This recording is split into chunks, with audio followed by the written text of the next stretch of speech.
Hello, faithful listener. You have tuned in to the Bible Explained podcast, where the Bible gets explained. So stay tuned as we read through the book of Numbers.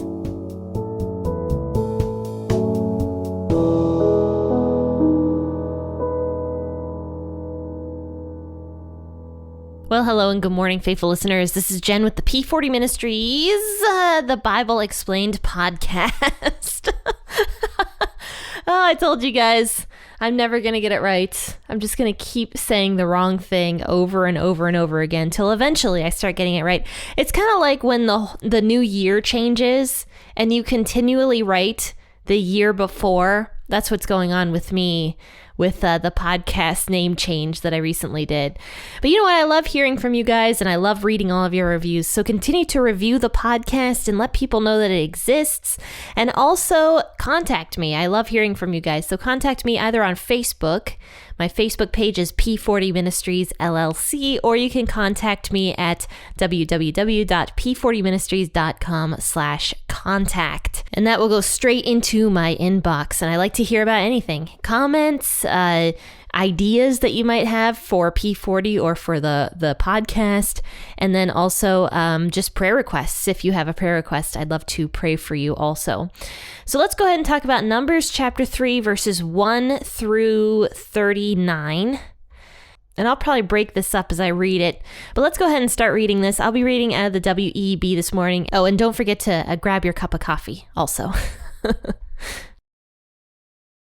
Now this is the history of the generations of Aaron and Moses in the day that Yahweh spoke with Moses in Mount Sinai. These are the names of the sons of Aaron: Nadab the firstborn, and Abihu, Eleazar, and Ithamar. These are the names of the sons of Aaron, the priests who were anointed, whom he consecrated to minister in the priest's office. Nadab and Abihu died before Yahweh when they offered strange fire before Yahweh in the wilderness of Sinai, and they had no children. Eleazar and Ithamar ministered in the priest's office in the presence of Aaron, their father. Yahweh spoke to Moses, saying, "Bring the tribe of Levi near and set them before Aaron the priest, that they may minister to him. They shall keep his requirements and the requirements of the whole congregation before the tent of meeting to do the service of the tabernacle. They shall keep all the furnishings of the tent of meeting and the obligations of the children of Israel to do the service of the tabernacle. You shall give the Levites to Aaron and to his sons. They are wholly given to him on behalf of the children of Israel. You shall appoint Aaron and his sons, and they shall keep their priesthood, but the stranger who comes near shall be put to death."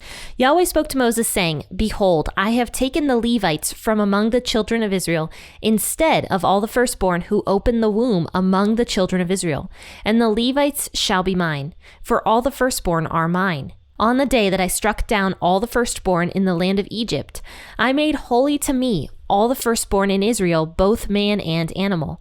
They shall be mine. I am Yahweh." So I'm going to stop there and just talk about this portion real quick. So basically what was happening in Numbers chapter 2 and 1 was where the entire tribe of Israel was being counted except for the Levites. The Levite tribe, or the tribe of Levi, was special. It was set apart even more so than the entire congregation of Israel, because the Levites were supposed to bless the people by taking care of the temple and also talking with God and being mediators among the people. So the tribe of Levi was special. So now in Numbers chapter 3, God is actually describing how and why the Levites are just special, why he chose the Levites. So if it starts off by talking about Aaron's 4 sons. It says Nadab and Abihu, Eleazar, and Ithamar. And it's really interesting because Nadab and Abihu were the older brothers. Nadab was the firstborn, and Abihu was likely the secondborn, based upon the order that God names them here in the Bible. Nadab, Abihu, Eleazar, and Ithamar. But yet Nadab and Abihu, even though they were older, they were the least wise of the 4 brothers, because they offered that strange fire that we talked about in Leviticus. I think that was Leviticus 9, that we talked about, where Nadab and Abihu totally disobeyed God and offered strange fire. I don't really want to go back into the strange fire because it's really in depth and detailed. So if you're curious about the strange fire or you want a refresher on it, go back and listen to that episode from Leviticus 9 where it talks about the strange fire. But anyway, Nadab and Nadab and Abihu is what I almost called them. Nadab and Abihu, they offered the strange fire to God, and they were killed in God's presence because of that. So afterward, Eleazar and Ithamar are left, and they are the good priests. They're the ones that minister in the priest's office in the presence of Aaron, their father. That's kind of what God says here in verse 4. Eleazar and Ithamar ministered in the priest's office in the presence of Aaron, their father. So Eleazar and Ithamar got it right. As being the younger brothers, they got it right, at least in this point in time, because they were still ministering. They were still with Aaron, their father, and doing what God wanted them to do. So now it goes into the entire tribe of Levi, not just Moses and Moses' nephews and also Aaron, the high priest, but it talks now about the entire tribe of Levi. And Moses, Aaron, and the nephews were all of the tribe of Levi. But anyway, the entire tribe of Levi was supposed to minister to Aaron, the high priest. That's what it says in verse 6. Bring the tribe of Levi near and set them before Aaron the priest, that they may minister to him. They shall keep his requirements and the requirements of the whole congregation before the tent of meeting to do the service of the tabernacle. So the entire tribe of Levi was supposed to do the service of the tabernacle. And we'll go more into what each individual mini tribe of Levi had to do, I guess is what they would be. But they were not only supposed to keep the law, they were also supposed to listen to Aaron. So Aaron had a lot of authority as the high priest, and Aaron was allowed to tell the tribe of Levi what to do in order to minister better to all the people and to the tabernacle. But then it goes into why the tribe of Levi was chosen for this really amazing task. The tribe of Levi didn't have to go out to war. They were protected. In fact, every single time God mentions the tribe of Levi, it's in a protection kind of way. Like even with the laws regarding property ownership and the year of Jubilee, where we talked about that in the last couple chapters of Leviticus, the tribe of Levi was so protected in so many different areas because they were set apart.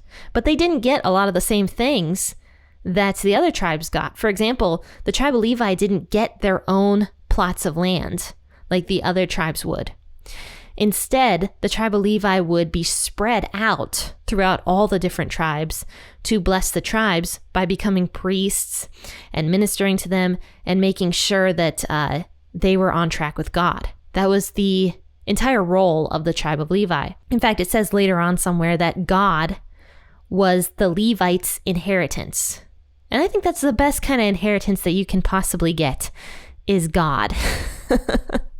So in verse 11 through 13, it says, "Behold, I have taken the Levites from among the children of Israel instead of all the firstborn who open up the womb among the children of Israel." So the word instead here is actually not quite right. It is the right word, but not exactly. It's more of a word that means because.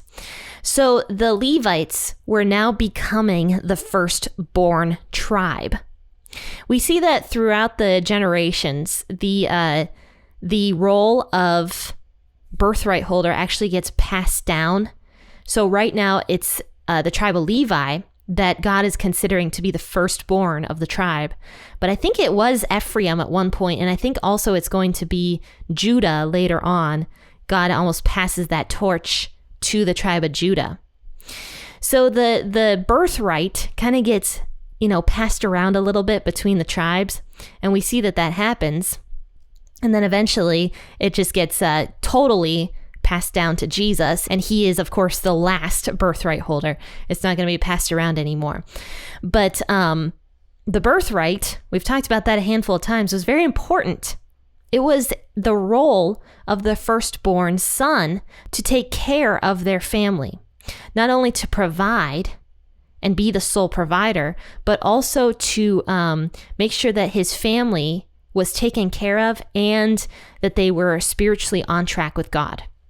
So birthright was a huge thing. And don't forget, families back in these days were huge. There could be like hundreds of people living under one tent in a family because, if a family member married a wife and she had like 20 kids and, this other brother married a wife and she had 15 kids, I mean, there could be a ton of people living under one roof. And I mean, also they lived with their mom and dads and grandparents and everything. So families were really big at this time period. So the birthright holder was a very, very important role because he was the one that was taking care of his grandparents, his parents, his nieces and nephews, his brothers and sisters, and just everybody. So that was what the physical birthright was back in these days. But God is almost making an analogy of a birthright, that the Levites are going to be the birthright holders as the people, the tribe that makes sure that all the other tribes are on track with God, who is going to protect all of them. So God goes on to say here in verse 13, "For all the firstborn are mine, and the Levites shall be mine. On that day that I struck down all the firstborn in the land of Egypt, I made holy to me all the firstborn of Israel, both man and animal. They shall be mine. I am Yahweh." So God's not saying, instead of giving me all the firstborn, I'll take the Levites instead. So it's not exactly the right word. It's almost like because all the firstborn are mine, the Levites are mine. Does that make sense? Now, I do want to mention one other thing here that's kind of interesting. It says in verse 9 and 10, "You shall give the Levites to Aaron and to his sons.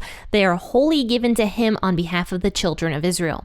You shall appoint Aaron and his sons, and they shall keep their priesthood, but the stranger who comes near shall be put to death."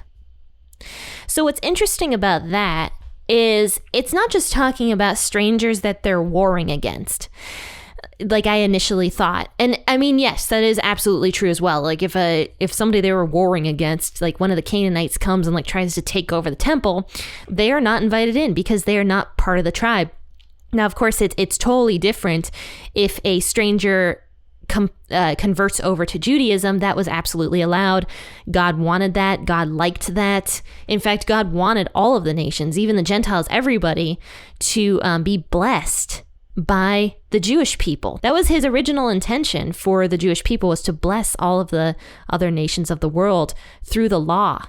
And when the other nations see how the Jewish people are living and how things are just different, they're blessed individuals. There's no sickness. Their crops are like flourishing. That is when the other nations are going to be like, what are they doing different? And then they would start worshiping God themselves.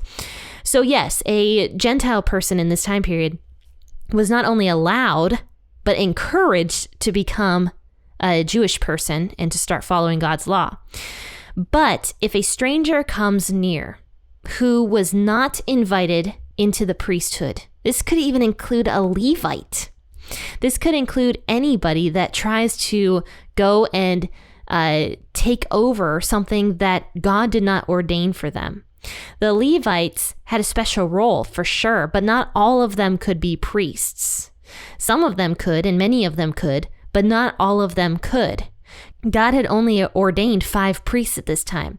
He ordained the high priest, which was Aaron, and then Aaron's 4 sons, but 2 of them died, so there were only 3 priests at this time period. And that was all God ordained for that role. So if a Levite starts coming into the tabernacle demanding that he becomes a high priest or a priest or does something against God's will, he would be a stranger at that point. And he would have to be put to death if he goes and tries to do something stupid inside of the temple, because the Levites were supposed to be set apart and were supposed to be different. So they couldn't be going in and profaning God in some way. And we see that this happens later on down the road, and we'll talk about this story once we get to it. But a Jewish man, in complete defiance of God, takes a woman who was a foreigner, goes into the temple and has sex with her in front of God's stuff. And he was put to death because he did that. In fact, one of Aaron's sons, I think it was Eleazar actually, maybe it wasn't, I don't know. One of the 2 sons went and stabbed him through with a spear, and the woman as well, because that man had so much audacity to go in and profane God's stuff. We are protective of our homes, and the temple was God's home. What I'm saying here is in verse 10, when God says that the stranger who comes near shall be put to death, that is talking about anybody, even even the Israelites who decide to come near and try to usurp authority over the priests. God ordained the priests, and they were the only people who were in fact ordained. So I was going to go ahead and continue to read the rest of this chapter, but honestly, I think we covered enough today. Because I have a lot more to read. If I read it all today, I think this would be like a 30-minute episode. And there's a lot of really interesting names here that I cannot pronounce.